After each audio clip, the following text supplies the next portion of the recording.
Bismillahirrahmanirrahim. Assalamualaikum warahmatullahi wabarakatuh.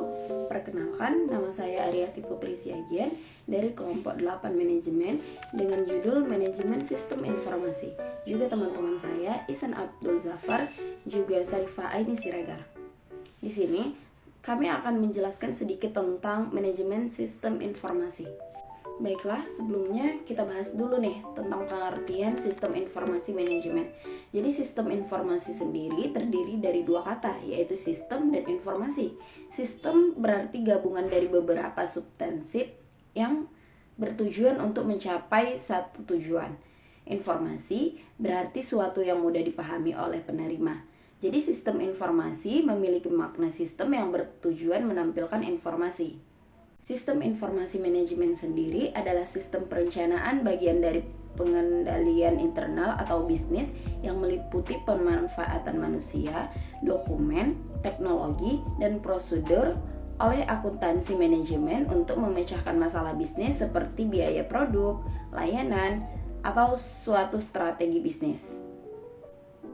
Sistem informasi manajemen sendiri adalah sistem yang mencakup proses perencanaan, pengorganisasian, pengawasan, pengarahan, dan lain sebagainya dalam suatu organisasi.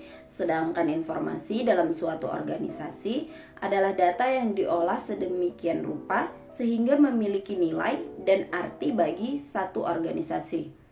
Sistem informasi manajemen merupakan sistem yang mengelola setelah organisasian data dan informasi yang berguna untuk mendukung pelaksanaan tugas dalam suatu organisasi. Baiklah, materi selanjutnya yaitu proses manajerial dalam sistem informasi manajemen yang akan disampaikan oleh teman saya Ihsan Abdul Zafar. Baik, di sini saya akan melanjutkan yang B, yaitu proses manajerial dalam sistem informasi manajemen. Yang pertama, penentuan tujuan dan sasaran. Dapat dinyatakan secara aksiomatis bahwa suatu organisasi dibentuk dan dikelola untuk mencapai suatu tujuan yang telah ditetapkan sebelumnya. Dalam rangka penentuan juga pencapaian tujuan tersebut, maka dibutuhkan informasi-informasi yang dapat memberikan gambaran kasar atau global tentang kecenderungan yang mungkin terjadi, baik secara internal maupun secara lingkungan di mana organisasi bergerak. Dan yang kedua, perumusan strategi. Keseluruhan upaya pencapaian tujuan dan berbagai sasaran organisasi memerlukan strategi yang mantap dan jelas. Salah satu instrumen ilmiah yang umum digunakan dalam penentuan strategi organisasi ialah analisis SWOT, yaitu kekuatan dan kelemahan. Dan yang ketiga adalah perencanaan. Strategi yang telah dirumuskan dan ditetapkan memerlukan penjabaran melalui penyelenggaraan fungsi perencanaan, karena perencanaan merupakan salah satu hal yang penting dalam organisasi. Dan yang keempat, penyusun program kerja. Penyusun program kerja merupakan rincian sistem dari rencana kerja jangka waktu menengah. Unsur 5W1H dalam perencanaan harus terjawab dalam penyusunan program kerja, di mana ia harus bersifat kuantitatif, menyatakan secara jelas dan konkret hasil yang diharapkan. Standar kinerja jelas, mutu hasil pekerjaan ditetapkan secara pasti. Dan yang kelima, pengorganisasian. Tolak ukur keberhasilan suatu organisasi tidak dilihat secara incremental dari apa yang dicapai oleh masing-masing satuan kerja, melainkan dari sudut pandang yang bersifat holistik dalam arti keberhasilan organisasi. Dan yang keenam, penggerakan SDM. Penggerakan sumber daya manusia atau SDM merupakan fungsi yang teramat penting dalam manajemen sekaligus. Paling sulit, penggerakan SDM yang tepat dan efektif memerlukan informasi yang handal. Misalnya, informasi tentang klasifikasi jabatan, informasi tentang uraian dan analisis pekerjaan, dan lain-lain. Yang ketujuh, penyelenggaraan kegiatan operasional. Penyelenggaraan kegiatan operasional merupakan bagian yang sangat penting dan keseluruhan proses manajerial dan bahkan merupakan tes apakah sebuah organisasi berjalan di atas rel yang benar atau tidak. Dan yang kedelapan adalah pengawasan. Pengawasan diperlukan untuk pertimbangan bahwa penyelenggaraan seluruh kegiatan operasional memungkinkan terjadi kesalahan yang berarti dapat berakibat pada tidak terwujudnya tingkat efisiensi, aktivitas, dan produktivitas yang diharapkan. Yang kesembilan, penilaian. Seperti halnya dalam pengawasan, informasi dalam proses penilaian juga sangat dibutuhkan. Informasi ini dapat diperoleh melalui berbagai wawancara, penyebaran kuesioner kepada pihak-pihak lain yang dianggap mengetahui pengetahuan mendalam tentang seluruh proses manajerial. Dan yang terakhir adalah sistem umpan balik.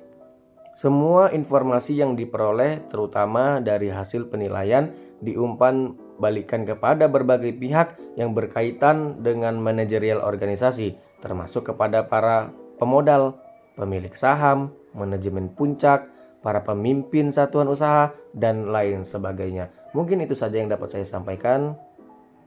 Terima kasih. Di sini saya akan menyampaikan materi yang berjudul Tujuan Sistem Informasi Manajemen. Ada beberapa tujuan dari sistem informasi manajemen, yaitu yang pertama, menyediakan suatu informasi untuk pengambilan suatu keputusan. Yang kedua, menyediakan suatu informasi yang dipergunakan dalam suatu perencanaan, pengendalian, pengevaluasian, dan juga perbaikan berkelanjutan. Yang terakhir, menyediakan suatu informasi yang dipergunakan di dalam suatu perhitungan harga pokok produk, jasa, dan tujuan lainnya yang diinginkan oleh manajemen. Dari ketiga tujuan tersebut menunjukkan bahwa manajer dan pengguna lainnya perlu memiliki akses menuju informasi, akuntansi manajemen, dan juga mengetahui bagaimana cara untuk dapat menggunakannya. Informasi akuntansi manajemen tersebut bisa membantu mereka dalam mengidentifikasi suatu masalah, menyelesaikan suatu masalah, dan mengevaluasi kinerja yang telah dilakukan.